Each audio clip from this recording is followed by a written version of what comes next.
I was there when, as minister, we signed the Le Touquet Treaty, which meant that the border for entering Britain was in France. That is something we wanted, not the French. But we insisted on it, and as a result, we've got a lot of these very difficult problems. But at the end of the day, we took in last year 38,000 asylum seekers. About half of them are women and children. The French took in, just looking at the figures, 103,000. The Germans, 120,000. So this notion that only Britain has a problem is just silly.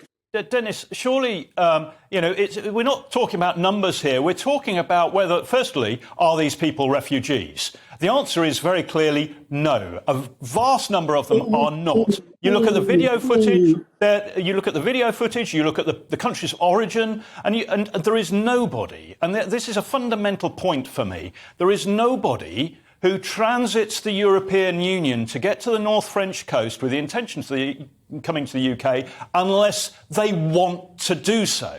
And if they want to do so, it is those people as individuals who are driving their movement. It is not the situation that they find themselves in. It's a matter of preference for them where they are. And Henry, for heaven's sake, we're all Hang on, Dennis, I'll let you come back. Just let Henry finish. Despite the conventions, surely, even if they have left a war-torn region to start with, they have become economic migrants. They are choosing. This shouldn't be some sort of choice as to where they go, because otherwise we open our doors to probably 95% of the world's population that is slightly worse off than we are. Dennis, he makes a point there, doesn't he, Henry?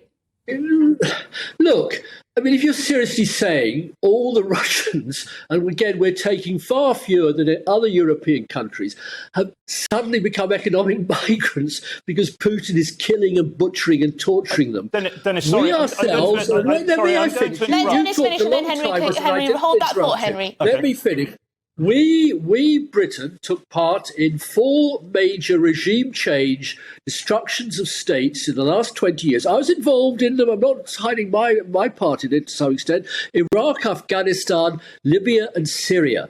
And we initiated giant surges of people that none of us wanted, but far more going to our European countries. I'm not against Henry's idea of roving police patrols, but you'll have to negotiate that with the Italians and the Croatians. And I think there's about 7 countries between Albania and arriving here. And if you want any kind of cheap car wash, you're not going to find sturdy white sons and daughters of Henry and myself, or yourself, Emily, doing it.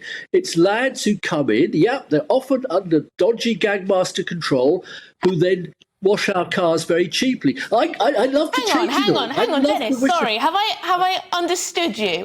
Are you advocating that we should allow boats to come over because they are sturdy young men from countries where they will do jobs like washing cars? What about our national security? Half the people arrive are like you, in a sense, a woman, and my grandson next door. Well, that's not true. We can see with our own... Dennis, come on, don't take us for months. We can see with our own eyes that it's not women and children. We've seen the pictures on calm days of the Zodiacs. Hang on, Dennis. Sorry, I must let Henry reply to that, because I think he's itching to come in. Can we talk about French? The largest group, Dennis, frankly, that's far more important. Is the largest nationality at the moment, or country of origin, is Albania. Albania is not at war. We have not intervened militarily in Albania. In fact, Albania is a NATO ally. Albania is an accession process for the European Union. It's a member of the Council of Europe and the Organisation for Security and Cooperation in Europe. Yes, I was advisor to the Albanian Prime Minister's office. Dennis,